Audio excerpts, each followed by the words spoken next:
Dalam kesempatan kali ini saya akan membawakan materi mengenai kesaktian dan pusaka Soekarno yang konon memiliki aji lembu sekilan milik Gajah Mada.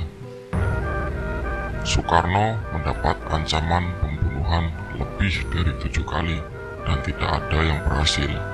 Setidaknya hal itulah yang diungkap Soekarno dalam pidato pelengkap Nawaksara. Lolosnya Soekarno dalam upaya pembunuhan-pembunuhan ini dinilai sebagian orang karena kesaktian yang dimilikinya. Soekarno dianggap memiliki banyak azimat dan benda pusaka yang melindunginya. Namun hal itu seringkali dibantahnya.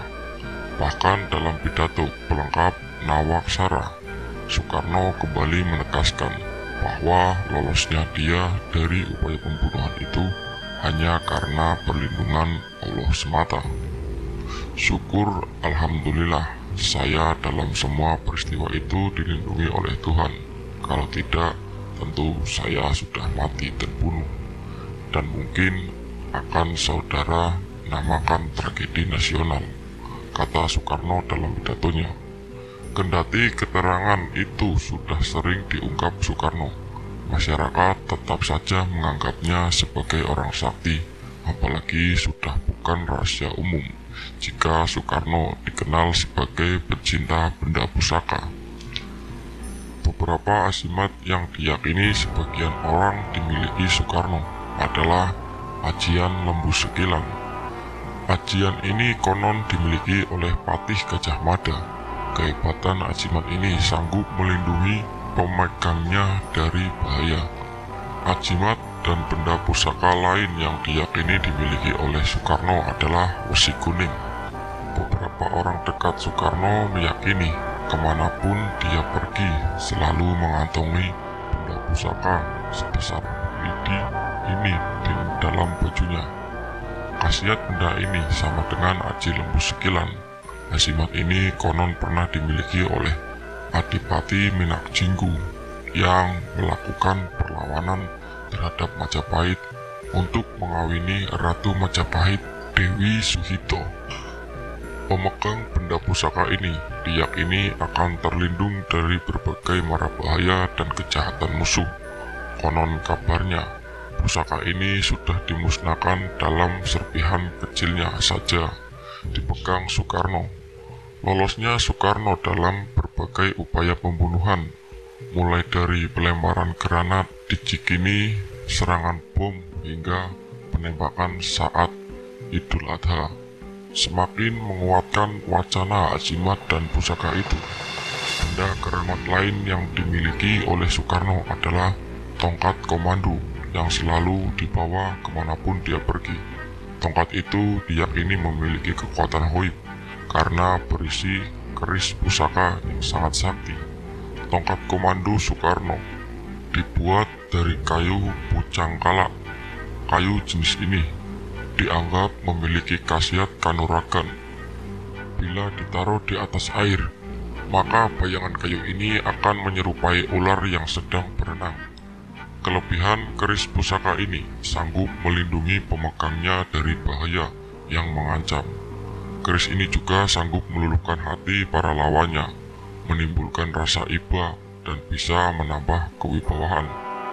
Benda pusaka lain yang dimiliki oleh Soekarno adalah keris pusaka peninggalan perang Puputan Bali. Keris ini pernah digunakan Raja Singgasara untuk berperang dan telah menelan banyak korban jiwa. Keris ini merupakan warisan dari ibunda Soekarno, Idayu Nyomanrai, yang masih keturunan Raja Singosari. Ujung keris ini telah berkarat karena terkena darah orang-orang Belanda yang tewas terbunuh. Suatu ketika, Soekarno pernah mengatakan dirinya selalu membawa keris itu kemanapun dia pergi agar selalu teringat dengan semangat perang Puputan yang sangat melegenda dan anti kolonialisme itu. Sebagai keturunan Raja Singosari dan Nyai Ageng Serang, Soekarno diyakini mewarisi keberanian dan kesaktian kedua pejuang itu. Sebagian orang Bali bahkan menganggapnya sebagai penjelmaan dewa. Setiap kali Soekarno mendatangi Bali, wilayah itu kerap dituruni hujan. Hal ini sangat disyukuri masyarakat Bali yang wilayahnya kerap dilanda keringan. Kebetulan ini dianggap sebagai kesaktian Soekarno. Hal itu kadang-kadang dihubung-hubungkan dengan kesaktian yang dimiliki para leluhur Soekarno dari Raja Singosari dan Nyai Ageng Serang yang telah terkenal sejak zaman kerajaan yang melawan Belanda. Saat Soekarno kecil, konon dia sudah bisa melihat hal-hal gaib. Bahkan diceritakan para orang tua di Trenggalek, Soekarno bisa menyembuhkan orang sakit. Kesaktian Soekarno kecil ini telah menjadi legenda dalam buku autobiografinya Bung Karno, Menyambung Lidah Rakyat, karangan Cindy Adam. Dirinya pernah menyinggung soal ini. Pernah ada seorang yang sakit minta disembuhkan oleh Soekarno.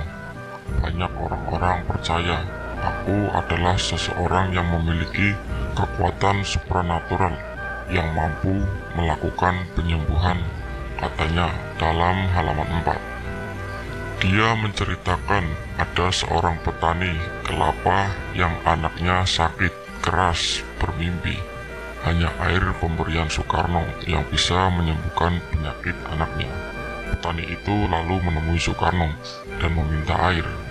Aku tidak bisa berdebat dengan dia, karena orang Jawa percaya kepada mistik, dan dia yakin bahwa anaknya akan meninggal kalau tidak memperoleh obat dariku, sambung Soekarno di halaman yang sama. Saat itu, Soekarno yakin bahwa semua air mengandung zat-zat yang dapat menyembuhkan. Maka diambillah air lendeng dari dalam dapur dan diberikannya kepada petani kelapa itu untuk dibawa pulang.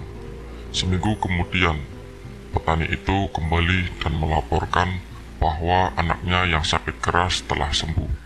Cerita ini lalu tersebar dari mulut ke mulut, hingga makin banyak yang percaya Soekarno memiliki kesaktian. Pada lain kesempatan, saat Soekarno mengunjungi sebuah desa kecil di tanah Jawa, ada seorang ibu yang mendekati ajudan Soekarno dan minta sisa makanan dari piring yang digunakan oleh Soekarno. Ibu itu berkata bahwa dirinya sedang hamil, dan dia ingin anak laki-laki yang berada di dalam kandungannya mirip dengan Soekarno. Caranya adalah dengan memakan sisa makanan yang dimakan Soekarno. Kecintaan rakyat Indonesia terhadap Soekarno tampak sangat nyata ketika proklamator Indonesia itu telah meninggal dunia. Awan hitam tampak menyelimuti langit Indonesia.